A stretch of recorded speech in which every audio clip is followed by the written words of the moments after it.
നമസ്കാരം ആൾക്കാരെ വീണ്ടും വന്നിട്ടാ ഏഷ്യ കപ്പിനുള്ള ടീമിനെ പ്രഖ്യാപിച്ചിട്ടുണ്ട് നമ്മുടെ അജിത്തക്കാർക്ക് കേട്ടാ. അപ്പൊ ഒരു ടീമായിട്ട് ഒന്നും നോക്കണ്ട, 15 ടീം പടച്ചിട്ടുണ്ട്. അപ്പൊ കുറെ പേര് മെസ്സേജ് അയച്ചിട്ടുണ്ടായിരുന്നു. സത്യസന്ധമായിട്ട് പറയുകയാണെങ്കിൽ ശ്രേയശേഖരന് ചാൻസ് കിട്ടിയില്ലല്ലോ, ശ്രേയശേഖരന് ചാൻസ് കിട്ടണ്ടേ, ഏഹേയ് ആരെ മാറ്റിയിട്ട് ശ്രേയശേഖരന് എടുക്കണ്ടേ നിങ്ങൾ പറയൂ.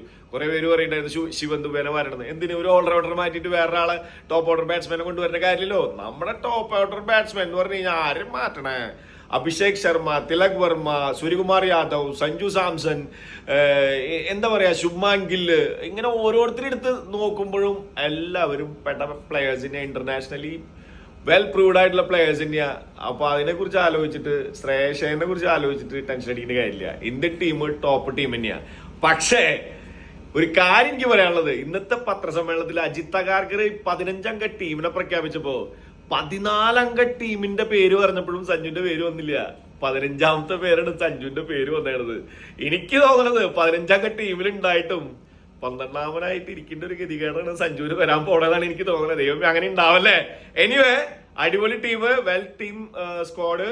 ഏഷ്യ കപ്പ് പൊരിക്കട്ടെ. നമ്മളെന്നെ നമ്മുടെ ദുബായില് അവര് വന്ന് കളിക്കും, നമ്മള് കളി കാണാൻ പോകും, കപ്പ് നമ്മൾ നേടുന്നത് കണ്ടന്നെ ഇരിക്കും. അപ്പൊ ഒന്നും നോക്കണ്ട, very all the best Indian team. വിരിയാട്ടങ്ങട് പൂക്കാവടി.